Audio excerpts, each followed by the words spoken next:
Welcome to all student. आज हम करेंगे 11th अकाउंटेंसी का चैप्टर 10। आज हमारे चैप्टर का नाम है जीएसटी, यानी कि इसमें हम क्या करेंगे, accounting for goods and service tax. GST की फुल फॉर्म क्या होती है? Goods and service tax. तो आज हम इस चैप्टर में इसी के बारे में ही पूरा स्टडी करेंगे। तो ये चैप्टर जो है 3-4 लेक्चर में कंप्लीट होगा। तो आज हम देखते हैं आज के टॉपिक में हम क्या करेंगे। तो आज का हमारा टॉपिक है मीनिंग ऑफ जीएसटी, यानी कि जीएसटी का अर्थ क्या है, और characteristics of goods and service tax, यानी कि जीएसटी की विशेषताएं, objective and advantage of tax, और इसकी जो भी लाभ होते हैं या उद्देश्य होते हैं उन सब के बारे में आज हम स्टडी करेंगे। तो सबसे पहले हम करते हैं meaning of GST. Meaning of GST, GST क्या होता है? जीएसटी एक अप्रत्यक्ष कर है। अप्रत्यक्ष, प्रत्यक्ष वो होता है जो आमने सामने होकर वसूला जाता है, अप्रत्यक्ष वो होता है जो सामने होकर वसूला नहीं जाता। यानी कि मान लेते हैं कोई ये पॉइंट है, ठीक है, हमें इस पॉइंट पर पहुंचना है, तो पहले हम इस पॉइंट से यहां जाते हैं, फिर यहां जाते हैं। अगर बीच में कोई और स्टेप आ जाता है और फिर उस स्टेप पर पहुंचते हैं, तो इस पॉइंट को इसके लिए क्या कहलाया जाएगा? अप्रत्यक्ष। अगर मान लेते हैं इस ए पॉइंट से सी को कुछ चार्ज करना है, अगर ये सीधा ही आपस में लेता है तो उसे हम कहते हैं प्रत्यक्ष। पर सी अगर क्या कहेगा, पहले बी को कहेगा, बी ए से लेकर और फिर सी के पास अगर इस तरह से आता है तो इसको कहते हैं अप्रत्यक्ष। तो इस तरह से जीएसटी क्या है? एक अप्रत्यक्ष कर है जिसे वस्तु एवं सेवाओं के क्रय विक्रय पर लगाया जाता है। किस किस पर लगाया जाता है? वस्तु एवं सेवाओं के क्रय विक्रय पर लगाया जाता है। यह कर एक निर्धारित दर से पेट्रोलियम और शराब को छोड़कर सभी वस्तुओं की बिक्री और सेवाओं को प्रदान करने पर लगाया जाता है। किस किस को छोड़ा है? पेट्रोलियम और शराब को छोड़कर बाकी सभी वस्तुओं पर लगाया गया है। तो देखो, जीएसटी जो है सारे भारतवर्ष में समान रूप से लागू होता है और इसका उद्देश्य सभी अप्रत्यक्ष करों को जोड़कर एक ही कर करना है। ये कोई एक एरिया में, स्पेसिफिक एरिया में नहीं लगता, बल्कि ये पूरे भारत, संपूर्ण भारत में समान रूप से, यानी कि यहाँ हरियाणा में जो टैक्स की रेट होगी वही टैक्स की रेट मध्य प्रदेश, उत्तर प्रदेश सभी में लागू होगी। और सभी करों को जोड़कर, सभी अप्रत्यक्ष करों को जोड़कर एक ही कर बनाया गया है। और यह एक राष्ट्र एक कर, यानी कि वन नेशन वन टैक्स के सिद्धांत पर आधारित होता है। यानी कि पूरी कंट्री के लिए क्या है? एक ही कर है। जीएसटी अधिनियम संसद में 24 मार्च 2017 को पास किया गया और यह 1 जुलाई 2017 से लागू हुआ। यह आपका 1 नंबर का क्वेश्चन बनता है कि जीएसटी कब पास किया गया? 24 मार्च 2017 को। लागू कब किया गया? 1 जुलाई 2017 को लागू किया गया। इसके बाद देखो, जीएसटी के बारे में हम पढ़ रहे हैं तो अभी आपको ये पता होना चाहिए कि जीएसटी में कौन कौन से टैक्स आती है। जीएसटी में सम्मिलित कर कौन कौन सी है? जीएसटी केंद्र और राज्य सरकारों द्वारा लगाए जाने वाले बहुत से अप्रत्यक्ष करों को शामिल करके बनाया गया है। नंबर 1 हम अलग अलग पढ़ेंगे। नंबर 1, जीएसटी में शामिल किए गए केंद्रीय स्तर, यानी कि सेंट्रल गवर्नमेंट के जो टैक्स थे उनको इंक्लूड करके बनाया गया, जिसको हम सेंट्रल सीजीएसटी भी कह सकते हो आप। तो केंद्रीय स्तर पर जो बनाए गए एक्साइज ड्यूटी, सर्विस टैक्स और सेंट्रल जो सेल्स टैक्स थे, उन तीनों को मिलाकर क्या बनाया गया था? जीएसटी बनाया गया है। तो इस तरह से ये था केंद्र स्तर पर। अगर आपसे पूछे कि केंद्र स्तर पर जीएसटी में कौन कौन से टैक्स इंक्लूड किए गए थे, तो एक्साइज ड्यूटी, सर्विस टैक्स और सेंट्रल सेल्स टैक्स। तो जो सेंट्रल लेवल पे टैक्स होता है उसको हम कहते हैं सीजीएसटी। क्या कहते हैं? Central goods and service tax. इस तरह से उसको बोला जाता है। अब देखो, अब बारी आ जाती है, अब तो ये तो हमने किया था सेंट्रल लेवल पे, अब आता है जीएसटी में शामिल राज्य स्तर के कर कौन कौन सी है। जीएसटी हमने यहाँ रख लिया, जीएसटी राज्य स्तर के जो एक स्टेट में लगाए जाते हैं उन करों को इंक्लूड करके बनाया गया। नंबर 1, ऑक्ट्रई एंड चार्ज, जिसको आप चुंगी कहते हो, या एंट्री टैक्स, इसको जीएसटी में मिलाया गया। परचेज टैक्स को जीएसटी में मिलाया गया, यानी कि एंटरटेनमेंट टैक्स जो है वो भी इसमें मिलाया गया, VAT value added tax, luxury tax को भी इसमें मिलाया गया, और टैक्स ऑन लॉटरी, लॉटरी पर जो है टैक्स है वो। यानी कि इन सभी करों को 2, 3, 4, 5 और इन 6 करों को मिलाकर कौन सा बना दिया गया, एक आपका जीएसटी बना दिया गया है। ये कौन से राज्य स्तर पर कितने कर इंक्लूड करके जीएसटी बनाया गया, 6 कर, और सेंट्रल लेवल पे 3 टैक्स। तो इन सब की पहले क्या होता था, कोई भी बिजनेसमैन होता था उसको ये सारे टैक्स अलग अलग पे करने होते थे अपने बिजनेस के अकॉर्डिंग, यानी कम से कम 2-3 तो वेट तो सभी को देना पड़ता था, ठीक है। कोई परचेज, एंटरटेनमेंट, इस तरह से कम 2-3 टैक्स हर एक व्यापारी को देने पड़ते थे। अब उनसे छुटकारा मिल गया और अब हर एक व्यापारी को कितने देना पड़ेगा, एक ही जीएसटी के अंदर रजिस्ट्रेशन करवा के वो एक ही टैक्स पे करना पड़ेगा। अब हम देखते हैं कि जीएसटी के बारे में हमने ये कर लिया कि GST central level, state level. अब हम देखते हैं कि जीएसटी के अंदर कौन कौन सी रेट है, यानी कि दरें कौन कौन सी है। तो देखो इसको 5 पार्ट में डिवाइड किया गया। कई बार आ जाता है जीएसटी को कितनी श्रेणियों में विभाजित किया गया है, तो इसकी कितनी श्रेणियां हैं, 5 श्रेणियों में विभाजित किया गया है। पहली श्रेणी है आवश्यक वस्तुओं खाद्य पदार्थों पर 0%, पर खाद्य पदार्थों में जो पैक्ड फूड आते हैं, पैक किए होते हैं, उन पर जीएसटी लगता है।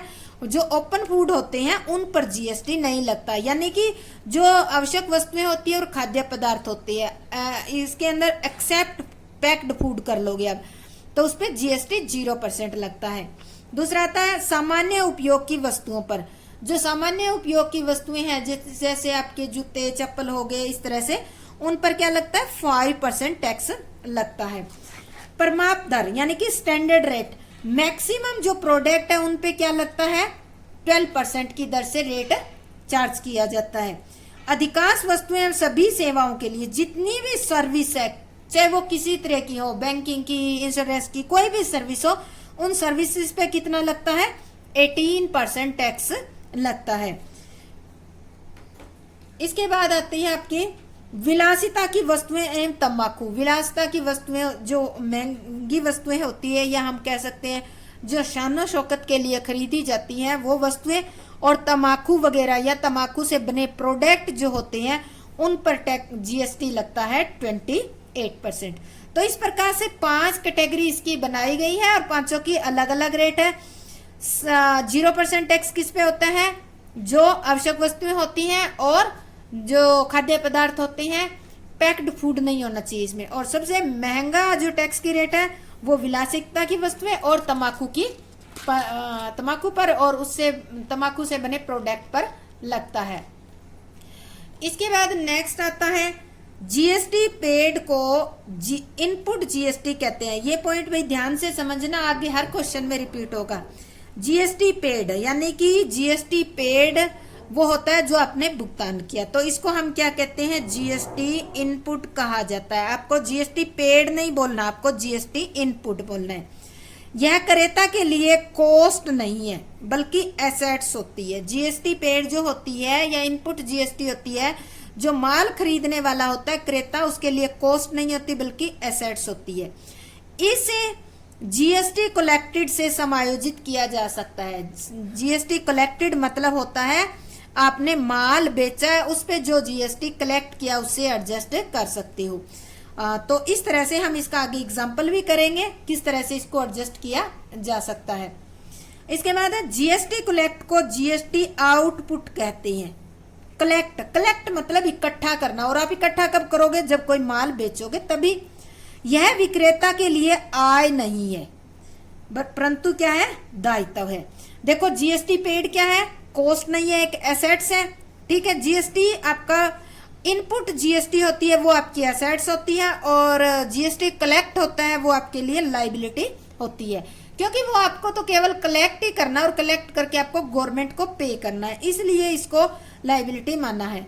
जीएसटी पेड को जीएसटी कलेक्ट से एडजस्ट या सेट ऑफ किया जा सकता है, एडजस्ट किया जा सकता है कुछ दशाओं में। ये पॉइंट नोट करना है आपको।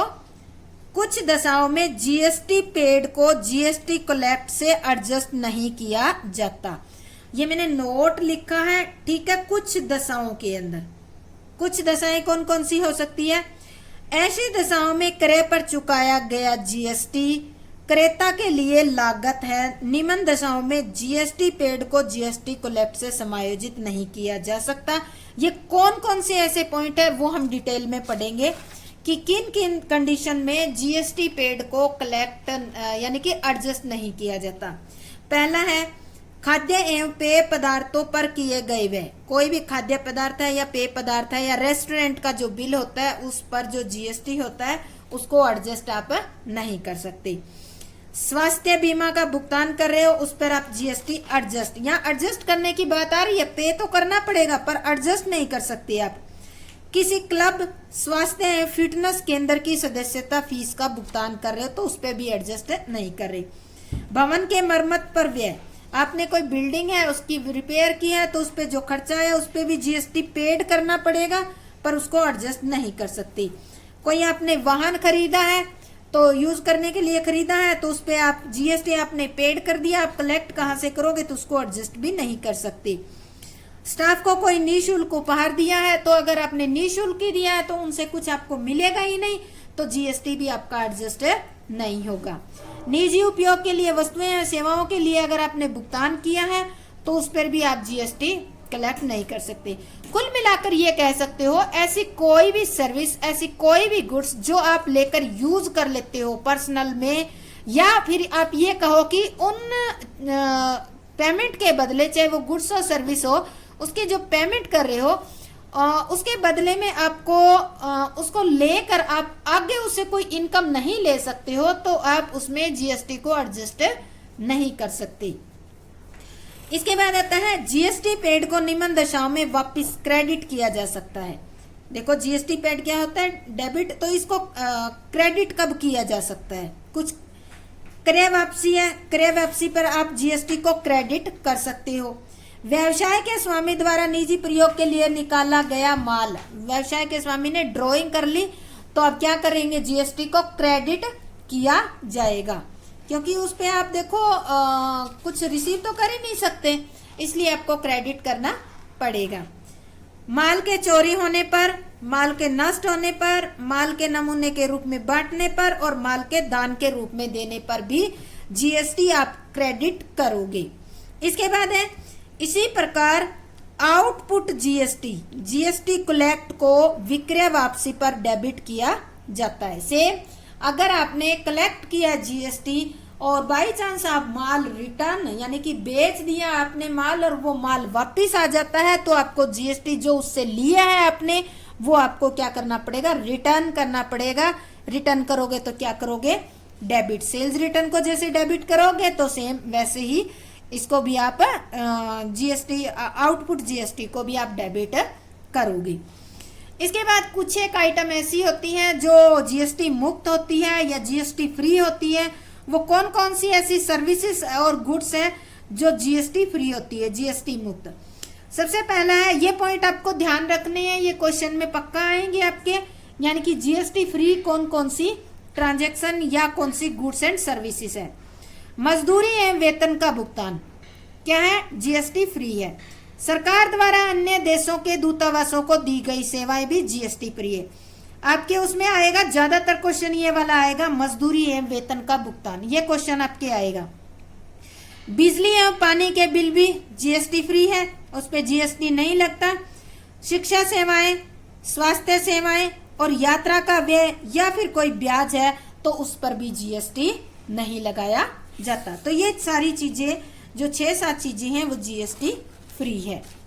इसके बाद आता है, हम इसके अंदर करेंगे कि इसके जो characteristics of goods and service tax यानी कि जीएसटी की विशेषताएं क्या है। वस्तु एवं सेवा कर की विशेषताएं, कौन कौन सी विशेषताएं हैं? सबसे पहला है वस्तुएं एवं सेवा कर एक व्यापक अप्रत्यक्ष कर है। कैसा है? एक बहुत ही व्यापक। व्यापक क्यों बोला है? क्योंकि इसमें बहुत सारे टैक्स को मर्ज करके एक टैक्स बनाया गया, इस कारण से इसके लिए व्यापक वर्ड यूज हुआ है। देखो जीएसटी एक व्यापक अप्रत्यक्ष कर है जिसने केंद्र एवं प्रांतीय सरकारों द्वारा लगाए गए अनेक प्रकार के अप्रत्यक्ष करों को समाप्त करके एक ही कर जीएसटी कर दिया गया है। इस कारण से इसका नाम अप्रत्यक्ष कर रखा गया है। सेकंड आता है एक समान जीएसटी दरें।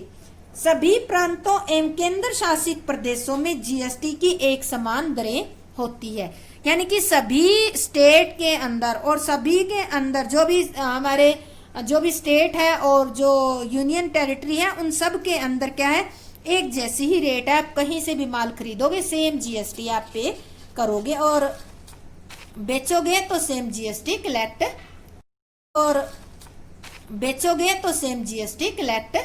करोगे। इसके बाद थर्ड नंबर का पॉइंट आता है भुगतान किया गया जीएसटी लागत नहीं है। अब आपने कोई माल परचेज किया है तो माल परचेज किया है तो किस लिए किया, आपने आगे बेचने के लिए किया है। हाँ, अगर बेचने के लिए किया है तो देखो आपने परचेज करते वक्त जीएसटी पे किया है तो इसको लागत नहीं माने, क्योंकि जब आप माल बेचोगे तो अगले बंदे से आप जीएसटी कलेक्ट कर लोगे। तो वस्तुओं और सेवाओं के क्रय पर भुगतान किया गया जीएसटी इनपुट जीएसटी यानी कि क्रेता के लिए लागत नहीं है, परंतु एसेट्स है, क्योंकि इसे ग्राहकों से वसूल किया गया जीएसटी कलेक्टेड से एडजस्ट किया जाता है। किसे, जैसे आपने 1 लाख रुपए पर जीएसटी पेड किया था, हम लगाते हैं 12% की रेट। 12% की रेट के हिसाब से आपने ये लगा लेते हैं कि पेड कितना किया आपने, पेड किया है आपने 12,000, ठीक है। और कलेक्ट कितना कर लिया आपने उस माल को बेचने से 18,000 कर लिया, तो 6,000 जो है वो क्या होगा, वो आपकी लायबिलिटी होगी, ठीक है। और अगर मान लेते हैं 1 ही लाख का माल बेचा है, कम बेचा है और आपने 10,000 किया है तो 2,000 रुपए आपकी एसेट्स और पड़ी है कलेक्टेड से, फिर आगे आप एडजस्ट कर सकते हो। जीएसटी एक मूल्य वृद्धि कर है, मूल्य वृद्धि कर है। यह एक मूल्य वृद्धि कर है क्योंकि जीएसटी पेड को जीएसटी कलेक्टेड से समायोजित किया जा सकता है। एक एग्जांपल की हेल्प से करेंगे, एग्जांपल को ध्यान से देखना। ए ने 1 लाख रुपए का माल परचेज किया है, कितने का किया, 1 लाख रुपए का, और इसे बी को 1.5 लाख रुपए में बेच दिया। अब देखो आप बिजनेस कर रहे हो तो माल खरीदोगे, उसको आगे बेचोगे तो कुछ प्रॉफिट लेके ही बेचोगे। अब ए ने 1 लाख रुपए का माल 1.5 लाख रुपए में बेच दिया है, ठीक है, 1.5 लाख रुपए में बेचा है और GST rate at the rate 12% है। तो ऐसी दशा में क्या होगा, हम किस तरह से इसको एडजस्ट करेंगे। इसको एडजस्ट करने के लिए आपको देखो लिखना होगा GST paid by A on purchase of 12% rate 1 lakh. आपने जीएसटी पेड किया, ये वर्ड ध्यान रखना, कितना पे किया आपने, 12,000 रुपए पे किया है। यही माल आपने कितने में बेच दिया, 1.5 लाख रुपए में। जिसको माल बेचा उससे भी आप जिस दर से आपने पे किया उसी दर से आप चार्ज करोगे जीएसटी। यहाँ वैल्यू 1 लाख थी, आपने 1 लाख वाला माल 1.5 लाख में बेच दिया, तो परसेंट तो यही रहेगी जीएसटी की। तो GST collected by A from B on sale, sale पे आप कितना कलेक्ट करोगे, 1.5 लाख पे 12% के हिसाब से 18,000। आपने 18,000 कलेक्ट किया और 12,000 पहले पे कर दिया, तो 18,000 में से 12,000 आप काट लोगे। अब गवर्नमेंट को पे कितने करोगे आप, GST now payable by A to government, कितने, 6,000 आप पे करोगे। इसी कारण से कहा गया है कि जीएसटी जो होता है एक परचेज करने वाले के लिए कॉस्ट नहीं होता बल्कि एसेट्स होते हैं। यहाँ आपको दिख गया, आपने पहले पे किया था और जब आपने इसी माल को बेचा तो आपने 18,000 कलेक्ट किया, उसमें से 12,000 काटकर जो एक्स्ट्रा 6,000 थे वही गवर्नमेंट को पे करोगे। जो 12,000 है वो आपने पे किया, वो आप एडजस्ट कर लोगे, इसी को कहते हैं जीएसटी एडजस्टेड, ठीक है। इसके बाद आता है ऑब्जेक्टिव और एडवांटेज ऑफ जीएसटी, यानी कि जीएसटी के लाभ क्या है। माल की लागत में कमी, देखो माल की लागत कम हो जाती है, कैसे कम हो जाती है, माल की लागत में कमी आती है क्योंकि जीएसटी के अंतर्गत टैक्स पर टैक्स समाप्त हो जाता है।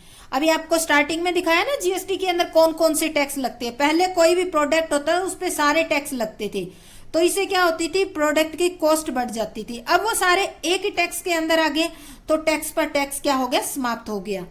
जीएसटी के लागू होने से पूर्व बहुत से अप्रत्यक्ष कर थे जो केंद्र भी लगाता था, केंद्र सरकार भी लगाती थी और राज्य सरकार भी लगाती थी। तो बहुत सारे टैक्स पर टैक्स लग जाते थे, जिससे टैक्स का बहुगुणा प्रभाव हो जाता था, यानी कि बहुत सारे टैक्स हो जाते थे। और जीएसटी से क्या हो गया, जीएसटी से ऐसा बहुगुणा प्रभाव ऑटोमेटिक ही समाप्त हो गया, क्योंकि अब केवल एक ही टैक्स लगेगा। इसके बाद आता है व्यवसाय करने में सरलता।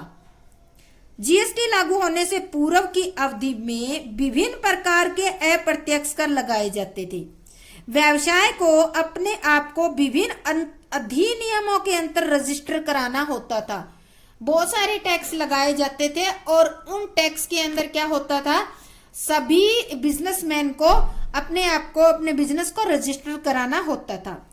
लेकिन जीएसटी लागू होने से व्यवसाय करना सरल हो गया है, क्योंकि अब केवल एक ही अप्रत्यक्ष कर के अंदर रजिस्टर कराना होगा और इसी का पालन करना होगा। और वो कौन सा अप्रत्यक्ष कर है, जीएसटी, एक के अंदर। और पहले 6 टैक्स के अंदर एक बिजनेस को रजिस्टर करवाना होता था और उनकी फॉर्मेलिटी साल के एंड में इतनी सारी करनी होती थी, जिससे अब छुटकारा मिल गया है और व्यापारी को केवल एक ही फॉर्मेलिटी यानी कि जीएसटी से रिलेटेड फॉर्मेलिटी ही पूरी करनी पड़ती है। समान राष्ट्रीय बाजार का विकास करना, समान राष्ट्रीय बाजार का विकास करना, एक जैसी वस्तुओं और सेवाओं पर सभी प्रांतों और केंद्र शासित प्रदेशों में एक जैसी दर से जीएसटी लगाया जाता है, चाहे वो किसी भी स्टेट की हो, किसी केंद्र शासित प्रदेश की हो, सभी में एक जैसी जीएसटी लगाया जाता है। उदाहरण के लिए इलेक्ट्रॉनिक वस्तुओं पर समस्त भारत में 18% की दर से जीएसटी लगता है। जितने भी आप इलेक्ट्रॉनिक प्रोडक्ट्स लेते हो उन पर 18% की रेट से जीएसटी लगता है। तो इससे पूरे देश में एक समान बाजार का विकास होगा, यानी कि आप देश के किसी भी कोने में से जाकर अगर इलेक्ट्रॉनिक चीज खरीदोगे तो उसके बिल में आप देखोगे तो कहीं से भी खरीदो जीएसटी कितना लगेगा, 18% ही लगेगा। इसके बाद है कर चोरी में कमी। देखो पहले बहुत सारे कर होते थे तो हो सकता है कर चोरी कर लेते थे, पर अब तो एक ही जीएसटी हो गया और वो उसमें चोरी करना मुश्किल हो गया। जीएसटी का संचालन कंप्यूटर प्रणाली से किया जाता है। इलेक्ट्रॉनिक्स रूप से रिटर्न दाखिल करने और कर निर्धारण करने के कारण कर चोरी और कर की प्रक्रिया की लागत में कमी आ गई है।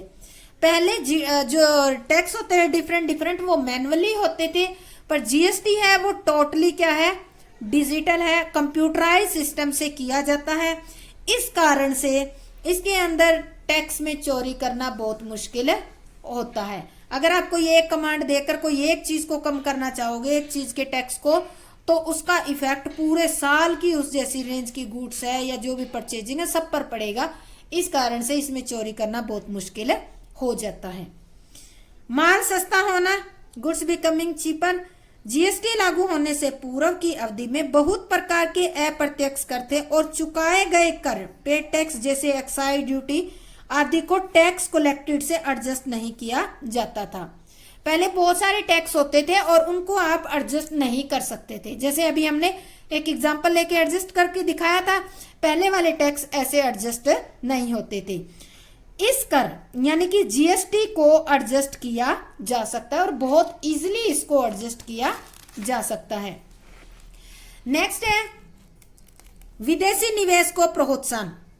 बहुत प्रकार के अप्रत्यक्ष करों के कारण भारत में विदेशी विनियोग बाधित था, क्योंकि जो विदेशी इन्वेस्टर थे वो अगर भारत में इन्वेस्ट करना चाहते थे तो भी वो इतनी लंबी चौड़ी टैक्स की जो पेचीदा प्रोसेस है उससे डर के मारे निवेश ही नहीं करते थे। उनको लगता था कि ये बहुत पेचीदा और कई तरह के टैक्स थे जो उनकी समझ से ही बाहर थे।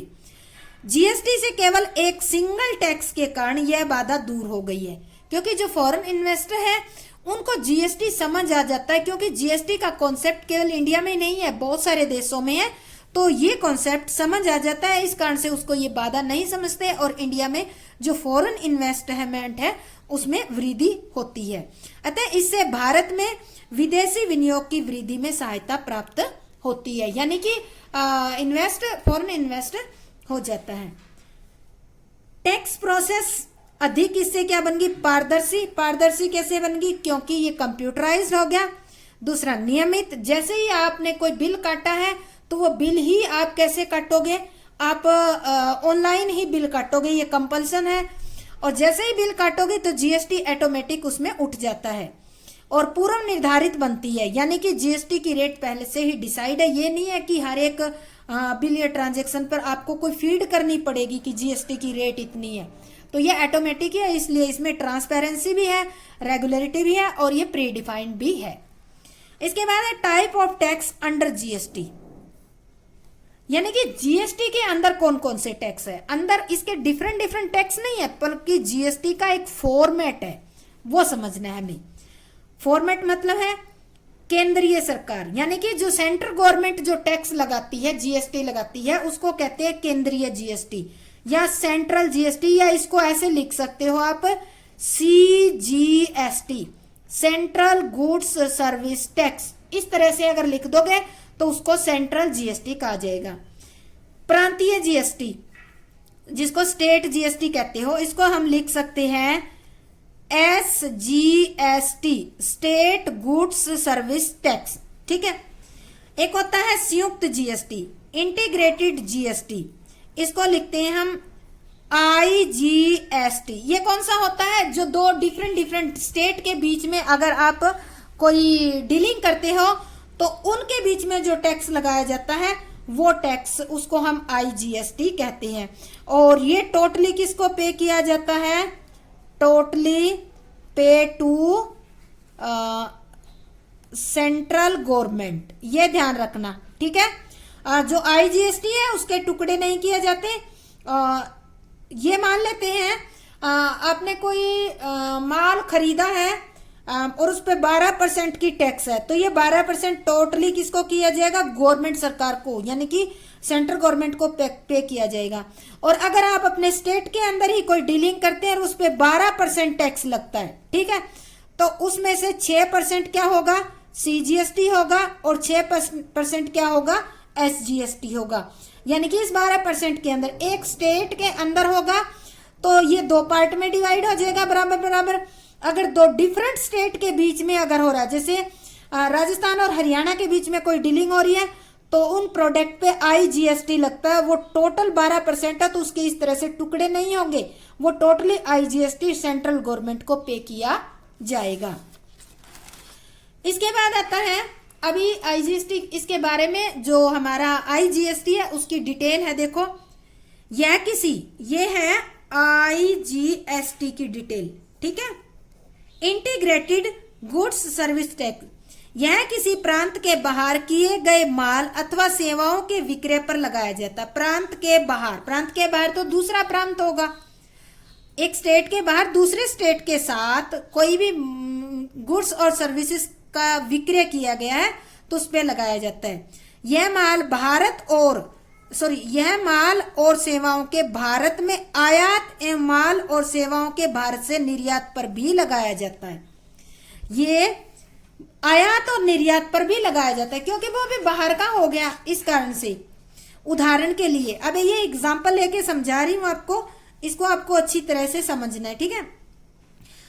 राजस्थान का एक व्यापारी मध्य प्रदेश के एक व्यापारी से 50,000 रुपए का माल विक्रय करता है।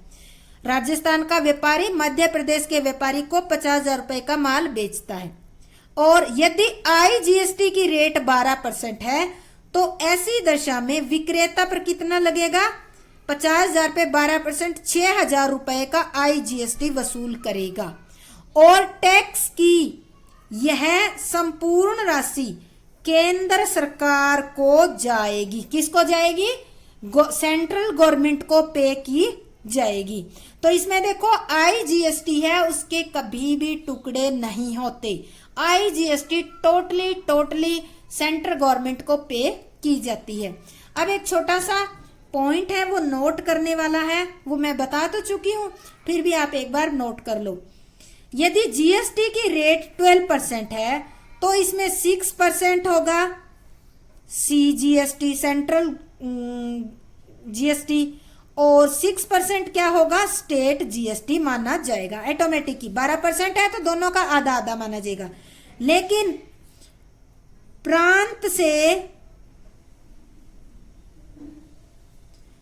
से बाहर विक्रय पर यह आईजीएसटी 12% ही कहलाएगा।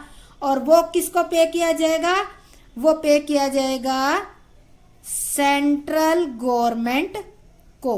ठीक है, ये बातें आपको ध्यान में रखनी है, तो इससे आपको जीएसटी अच्छे ढंग से क्लियर हो जाएगा। इसके बाद आता है नेक्स्ट हमारा रिवर्स चार्जेस। रिवर्स चार्ज क्या होता है, ठीक है, हो सकता है 1 नंबर में 2 नंबर में एक क्वेश्चन आ जाए। रिवर्स चार्ज, रिवर्स चार्ज को कहते हैं वापसी वसूली। क्या कहते हैं, वापसी वसूली। तो देखो कुछ वस्तुओं और सेवाओं का क्रय रिवर्स चार्ज के अंतर्गत क्रय रखा गया है, रिवर्स चार्ज के अंतर्गत रखा गया है। रिवर्स चार्ज का अर्थ है जीएसटी विक्रेता द्वारा चार्ज नहीं किया जाएगा। रिवर्स चार्ज मतलब जो माल बेचता है, अभी तक हम यही पढ़ते आए हैं, जो माल बेचता है वो कलेक्ट करता है। इस कंडीशन में क्या होगा, जो माल बेचता है वो कलेक्ट नहीं करेगा। कंडीशन में क्या होगा, जो माल बेचता है वो कलेक्ट नहीं करेगा, चार्ज नहीं करेगा, बल्कि क्रेता द्वारा स्वयं ही सरकार को भुगतान किया जाएगा और क्रेता इसे इनपुट जीएसटी के रूप में क्लेम करेगा। तो देखो इसके अंदर क्या होगा, इसके अंदर मान लेते हैं एक ए व्यापारी है और एक क्या है, बी व्यापारी है। ठीक है, ए व्यापारी माल परचेज करता है बी से, और ये हमारे कर लेते हैं ये परचेज करने वाला है और ये कौन है, ये सेलर है। ठीक है, तो अब देखो अभी तक जो हम पढ़ते हैं उसमें ये बी जो है कलेक्ट करेगा, इससे टैक्स कलेक्ट करता है और पे किसको करता है, ये गवर्नमेंट को। अब इस कंडीशन में रिवर्स चार्ज की कंडीशन में क्या होगा, अब ए बी जो है वो कलेक्ट नहीं करेगा, उसको तो पे करना है इसको, वो इसको पे नहीं करेगा, वो सीधा किसको कर देगा, गवर्नमेंट को पे कर देगा।